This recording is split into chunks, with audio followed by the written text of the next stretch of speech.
Dr. Dre's hate for Eazy-E might have been even worse than we thought. From attempting to set Eazy up with Suge Knight. He said that Dre called him, to meet with him to sign over, sign him, get him out the contracts or release him or whatever. But when he get there, Suge was there. To rumors that he even tried to have Eazy and his mother taken out. All the great things that Eazy did for Andre meant nothing to him. He wanted his man brutally dead. And he wanted his mother dead. Here's the times Dr. Dre took it too far with Eazy-E. So now they're suffering the consequences.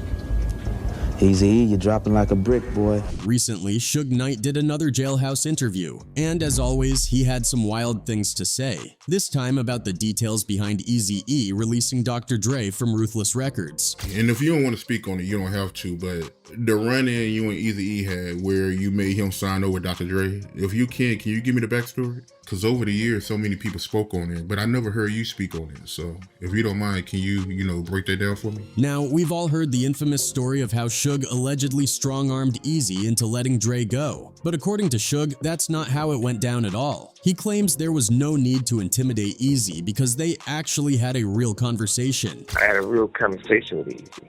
In fact, Suge says they even discussed the possibility of merging their record labels. I said, I got at you as a man to man, one black man to the other, and say, you can keep Ruthless, I'm going to have Death Row, we can combine them together. According to Suge, Eazy was skeptical at first and wanted to know where Dre stood before making any decisions. But Suge told him straight up, Eazy, you don't want to see Dre. Supposedly, Dre didn't just want to leave Ruthless. Suge claims Dre actually wanted Eazy-E dead. He said, well, he wanted to know where Andre was at. I said, you don't want to involve Andre. That want you dead. Eazy didn't believe it at first. He allegedly told Suge that after everything he had done for Dre, there was no way Dre would turn on him like that. He was like, nah. When he didn't have no money, I was taking care of him, paying his rent. I bought the equipment. I paid for the studio times. Suge says he just nodded and agreed to prove it. That's when he called Dre and put the phone on speaker. And according to Suge, the moment Dre picked up, he didn't even say hello. He just straight up asked if Eazy was dead. I called Andre. He answered. The first thing he said, "Is that dead yet?" Suge says he motioned for Eazy to stay quiet and kept the conversation going. Dre allegedly kept pushing, asking again if Eazy was gone yet. When Suge finally said Eazy was on his way over, Dre supposedly told him to beat up Eazy and shoot him. He wanted me to get out of him, shoot him in the head, and shoot him in his eye. But it didn't stop there. Suge claims he baited Dre a little, bringing up how Eazy's mother would feel if her son was murdered like that. And according to Suge, Dre didn't flinch. He allegedly said that Suge could kill Eazy's mother too. I said, you don't think his mother's gonna feel bad enough that he dead, that if I shoot him in his eye and shoot him in his mouth and his face, they're gonna have to have a closed casket funeral. You can go kill that. She stayed right on Compton. Suge says that's when he saw something shift in Eazy. The tough, ruthless CEO of Ruthless Records wasn't just angry, he was heartbroken. Suge even claims Eazy shed a tear right then and there. I've never in my life seen a grown man look so fucking sad. If it weren't for me, he wouldn't have nothing. He wouldn't be nothing. He want me dead. My mama? Tears flowed down. Now, if Suge was really the villain in this story, he could have followed through with Dre's alleged orders. But according to him, seeing Eazy like that made him change his mind. Even if I was gonna whoop Eric's ass, everything was out the window. He decided to handle things like a businessman instead. He gave Eazy an option. They could settle this in court or handle it right there. Eazy, feeling like he had no other choice, signed the papers on the spot, officially letting Dre go. We can take care of this now. He chose to take care of it then.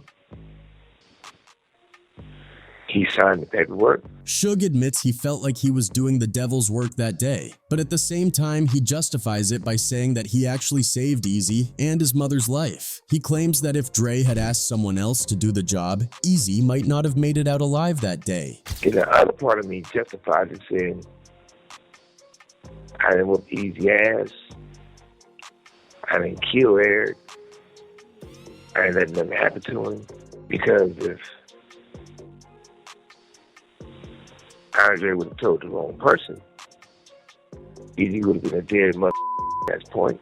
Now, let's be real. This is Suge Knight talking. We all know how much he despises Dr. Dre, and this isn't the first time he's come out with some wild allegations against him. He even claimed in the same interview that Dre tried to have him killed. Because, for a fact, Andre gave people money and a check to kill me. Now, while a lot of people think Suge's story sounds a little far-fetched, others believe there might still be some truth buried in there. Maybe Dre didn't actually want Eazy-E dead, but one thing's for sure, he definitely didn't like him. People have pointed out that Dre has done some pretty shady things when it comes to Eazy, especially with how he was portrayed in Straight Outta Compton. I don't get like why they put that in the movie. So to me, it seemed like they was trying to skew his legacy. In Dre's version of events, the late Eazy-E is painted as either a bitter, foul-mouthed troublemaker, a naive pushover, or a small-time hustler hiding behind ghostwriters while backstabbing friends. But those who were closest to Eazy tell a completely different story. They remember him as a complex, kind-hearted man, not the one-dimensional villain we often see, and definitely someone you wouldn't want to underestimate.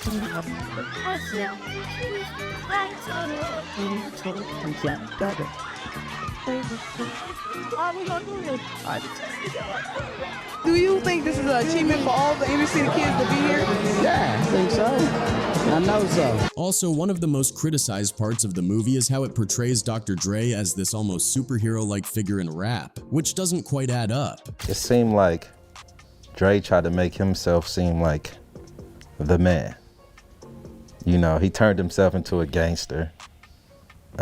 And everybody know that's not Dre's character. I mean, Eazy wasn't the type of dude you can just say anything to, talk to any kind of way. So the fact that they made him look more docile than he was, I didn't like it. Hinted out that Dre's darker side, like his history of violence toward women, was conveniently left out of the film. They grabbed me by my hair and started slamming me up against the wall. It's a painful and traumatic experience. One of the most talked about moments in Straight Outta Compton is how it portrayed Eazy-E's final days. In the movie, there's a dramatic scene where Eazy breaks down in tears after being diagnosed with HIV, but those who were close to him have called this out as a complete exaggeration. I'm truly sorry, Mr. Wright. Members of Bone Thugs and Harmony, who were with Eazy until the very end, said that wasn't how it went down at all. According to them, Eazy never wallowed in despair or let his diagnosis crush his spirit. Instead, he stayed true to himself, handling the situation with strength and determination even in his final days.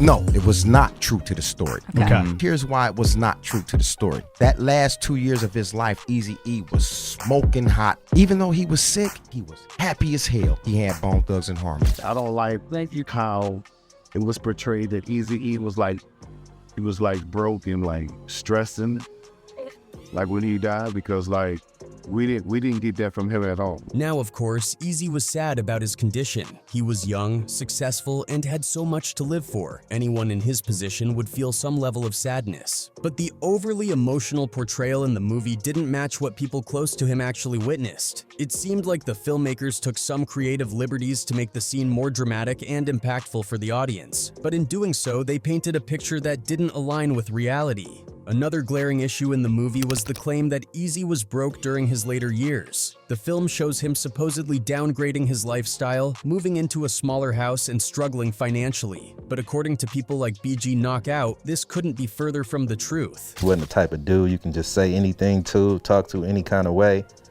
So the fact that they made him look more docile than he was, I didn't like it. The fact that they tried to make him look like he was broke, he bought weed and all, and to start slanging.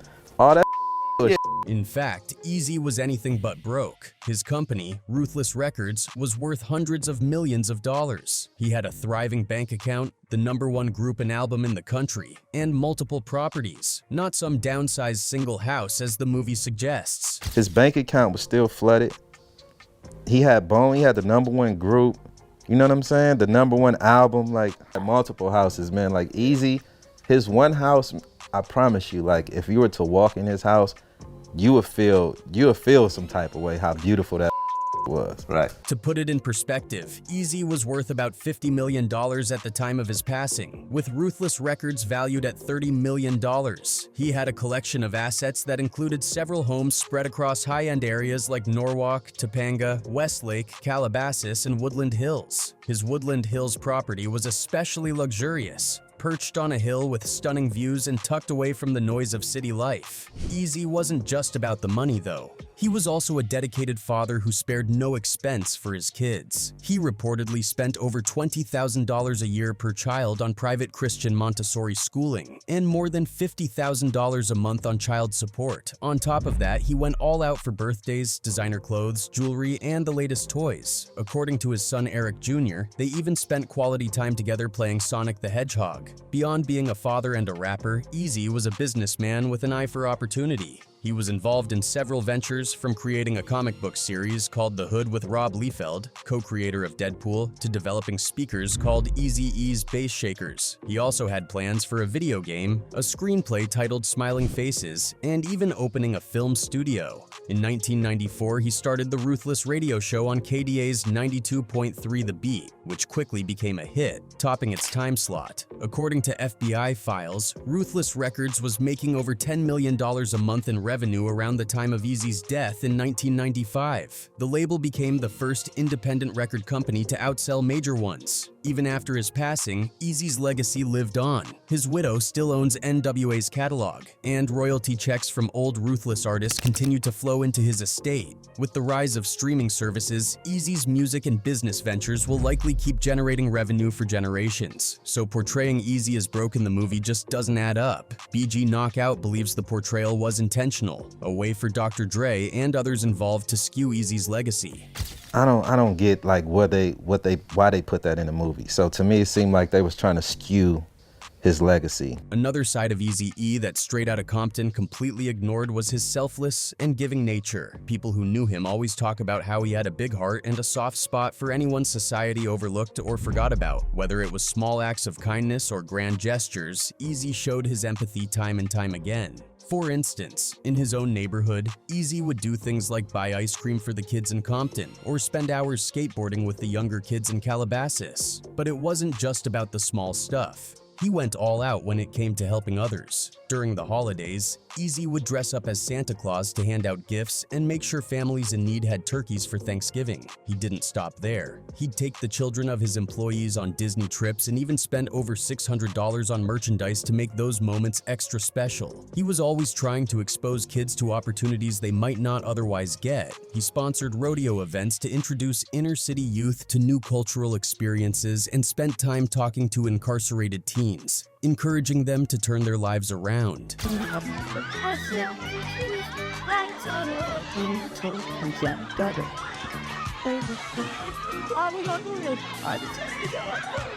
you think this is an achievement for all the inner city kids to be here?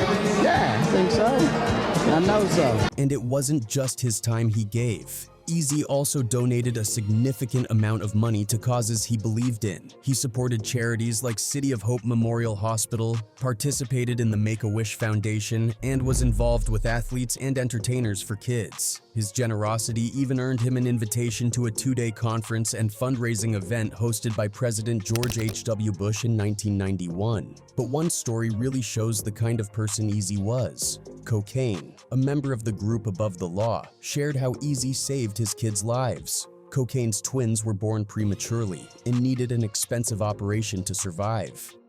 Eazy canceled an important business meeting, drove all the way from Calabasas to Fontana, and handed over $30,000 to cover the medical bills. "I honor that brother to this day," Cocaine said. Before my kids was born, they were born prematurely, twins. They was about to be born, they needed to be born 7 months. so they needed a major operation. Eric had an important meeting to go to, a deal breaker meeting. Eric Wright canceled his meeting, drove up to Fontana, California. You understand?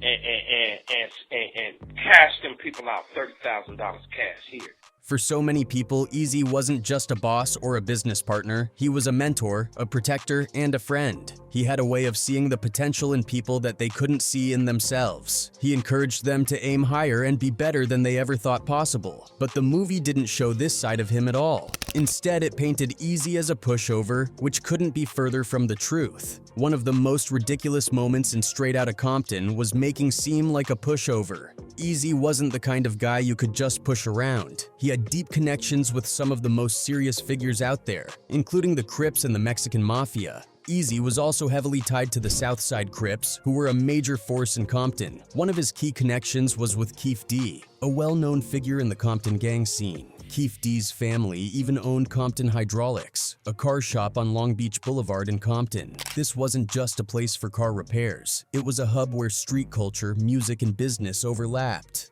Eazy grew up right in the middle of Southside Crip territory in the Kelly Park Compton Crip neighborhood. His close ties to Keef D's brother Kevin made him part of that circle in a way that went beyond music. In 1993, when Eazy filmed the video for his iconic diss track Real Motherfucking G's, he wasn't just throwing subliminal shots, he was making a statement. The video is packed with imagery that ties Eazy to the Southside Crips. One standout car, known as the Gangster of Love, was said to belong to either a prominent Southside Crip named Big Spank or someone from Keef D's family.